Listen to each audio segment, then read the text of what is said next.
La Revolución Francesa nace debido a las diferencias sociales que existían en el país, ya que era una sociedad en la cual el poder económico lo tenía el tercer estado, además era el único encargado de pagar impuestos, pero el poder político lo poseía la nobleza, la cual estaba dividida en castas. Además de esto se le suma la crisis económica que pasaba Francia en ese momento, debido a los excesivos gastos de la corona por las guerras y lujos tales como, las fiestas y los palacios que construían, lo que provoca un alzamiento el pueblo luchando por la igualdad social.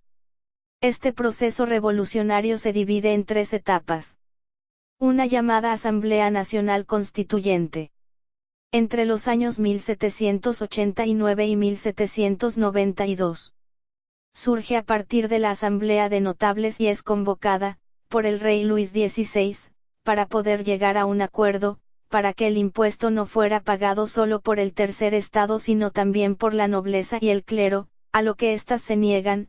Por otro lado, debido al disgusto del tercer estado por esta negativa del clero y la nobleza, en junio de 1879 se crea la Asamblea del Juego de la Pelota, en la cual se decía que donde sea que los representantes del tercer estado se reunían siempre, tratarán de lograr una constitución la cual garantice sus derechos. Por las grandes consecuencias que podría traer esta separación que se llama a la Asamblea Nacional Constituyente el 9 de julio de 1789, a esta se le suma días después la toma de la Bastilla, por el pueblo de París, la cual era símbolo de absolutismo. Además de esto ocurrió el alzamiento de los campesinos, los cuales se rebelaron contra el poder señorial, exigiendo que se ponga fin de forma rápida a esta desigualdad social. Como consecuencia de esta asamblea se puede destacar la Declaración de los Derechos del Ciudadano, por medio de los cuales se suprimieron los poderes señoriales.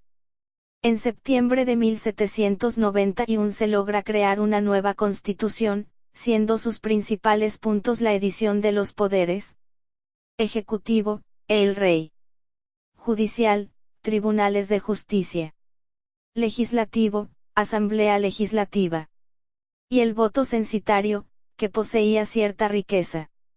Francia quedó como una monarquía constitucional, la cual restringe el poder del monarca y crea una igualdad en la sociedad.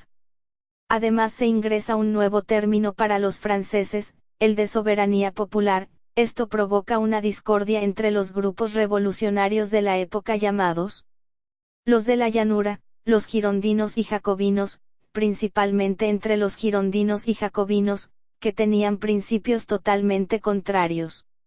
Los girondinos estaban de acuerdo con la monarquía constitucional y estaba conformado por la alta burguesía, y los jacobinos que rechazaban totalmente este tipo de monarquía y decían que el rey debería morir, estaban conformados por la baja burguesía y los sans-culottes, grupo del Estado Social Bajo de Francia. Estos dos grupos se enfrascaron en una gran disputa, la cual, terminando como ganador el grupo que rechazaba al rey, los jacobinos, debido a la gran ayuda que sirvió el alzamiento de los sans-culottes, motivados a participar por la burguesía. Esto da paso a la siguiente etapa, la época del terror, también llamada la Convención Nacional, entre los años 1792 a 1795.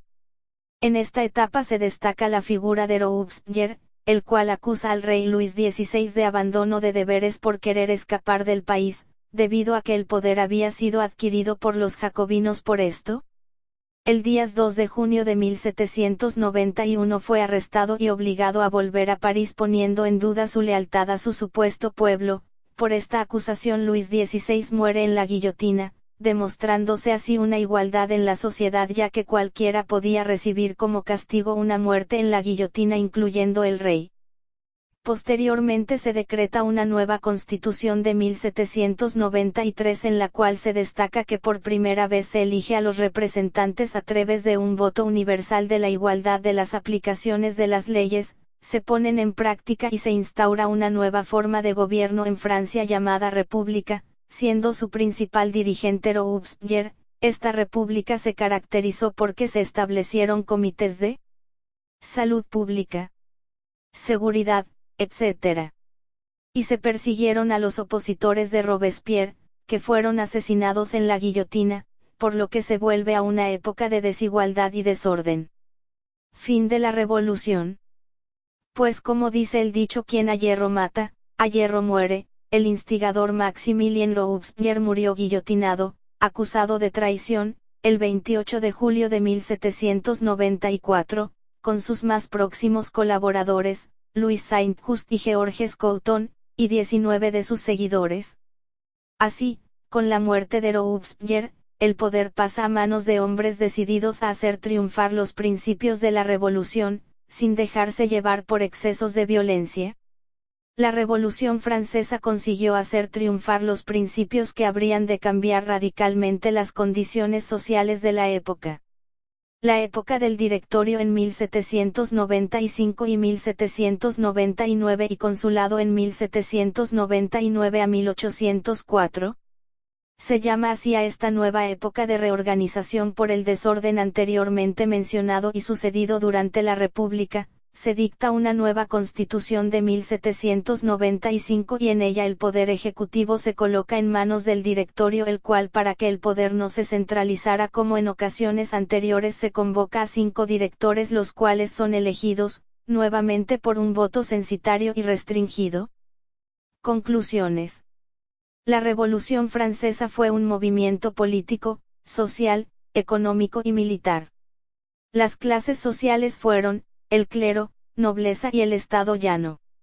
En la Asamblea Constituyente se dio la toma de la Bastilla, un 14 de julio de 1789, la Declaración de los Derechos del Hombre y del Ciudadano, se promulgó la Constitución de 1791 en donde se declaró la existencia de 3 poderes: legislativo, ejecutivo y judicial.